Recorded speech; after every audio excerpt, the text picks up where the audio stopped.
Elizabeth Bathory, known throughout the Kingdom of Hungary as Elizabeth Báthory, was a noblewoman of immense wealth, heritage, and authority. Yet history recalls her less for her aristocratic status and more for the horrors that occurred within the cold stone walls of Csejte Castle. How did a countess, born into one of the most powerful families in 16th century Central Europe, come to be famous for cruelty? Born in 1560, Elizabeth Bathory was a member of the elite Bathory family, closely related to kings, cardinals, and military leaders. She was highly educated, fluent in several languages, and married to Ferenc Nadasdy, a distinguished general known as the Black Knight of Hungary. After Ferenc's death in 1604, Elizabeth took control of vast estates, but what followed transformed whispers into dark legend. Before we continue uncovering this mysterious acts, let's ensure to subscribe and turn on notifications as a way of support to our community. Over the years, rumors spread that young peasant girls who entered her household never came out again. Was she a sadistic murderer? Or a victim of a political plot to seize her lands?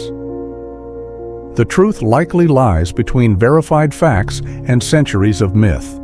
But one fact remains clear: Elizabeth Bathory was tried not just as a criminal, but as a threat to noble society, making her case a chilling early modern European legal milestone.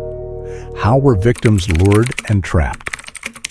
To local peasants, an invitation to serve in Countess Bathory's household seemed a rare chance. Young village girls, usually aged 10 to 18, were recruited under promises of work as maids, attendants, or seamstresses. Some were even sent by hopeful families dreaming of better futures. But what seemed like social advancement was often the start of a deadly trap. The Bathory estate was tightly controlled.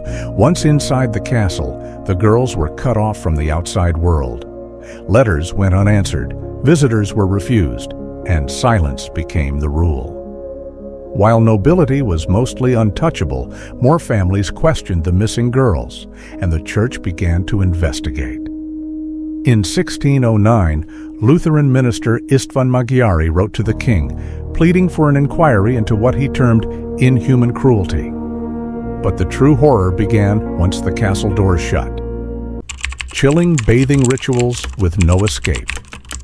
Among the most haunting accusations involving Elizabeth Bathory are the ritualistic bathing punishments mentioned in testimonies collected during the 1611 investigation. Court records and witness statements reveal that victims were harmed in enclosed tiles rooms with warm water used for purposes far beyond cleanliness. Over time, a myth grew that Bathory bathed in blood to keep her youth, an image that has captivated storytellers for centuries.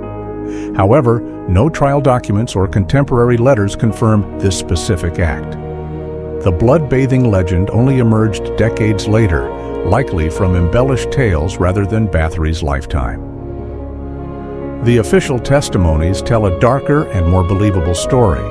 Some sworn statements said Bathory showed eerie calmness during these ordeals, treating cruelty as routine. Whether ritual or punishment, what happened in those stone chambers left a record of witnesses. Some complicit, while others horrified. The myth may overshadow truth, but the documented acts were grim enough. These bathing rituals were not mere legend, but recorded accusations in one of Europe's most infamous noble investigations: freezing punishments, victims left naked in snow. Some of the most distressing charges in the Bathory inquiry involved exposure punishments during harsh winters, combining cruelty with the torment of nature. Several witnesses testified that young servants were forced to endure freezing Hungarian winters as punishment or control. Perched in the Little Carpathians, the Csejte Castle faced bitter cold. Trial accounts tell of girls made to stand outside in freezing temperatures, often stripped of adequate clothes for long periods. Some testimonies mention buckets of icy water poured over victims beforehand, heightening their suffering in a deliberate show of power. These accounts came from people who served in the household, including Zielona Joe, one of Bathory's closest attendants. While some modern scholars doubt whether such events were exaggerated due to fear or coercion, the consistency in multiple testimonies supports their credibility. The purported aim was to cause pain without direct combat, allowing nature itself to serve as an instrument of suffering. One account says she watched the punishments from afar, calmly directing the actions. Whether such acts were routine or rare, they painted a picture of a noblewoman whose cruelty crossed the boundary between discipline and pure torment. Trial testimonies that rocked the empire. When Elizabeth Bathory was arrested in December 1610, the ensuing investigation rattled the Hungarian aristocracy. More than 300 witnesses and survivors were called upon during the inquiry, headed by György Thurzó, the Palatine of Hungary. The testimonies obtained were not only numerous but astonishingly consistent and detailed. Servants, castle staff, and villagers depicted a grim pattern of behavior. Beatings, forced starvation, imprisonment, and punishments carried out with ruthless precision.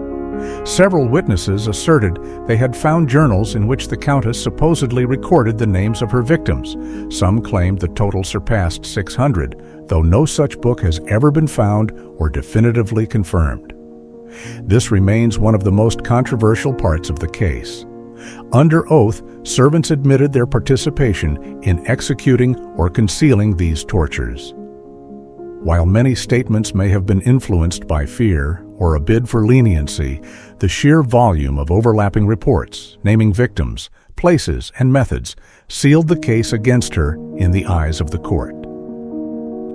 However, Elizabeth Bathory herself was never formally tried. Her noble status shielded her from public prosecution.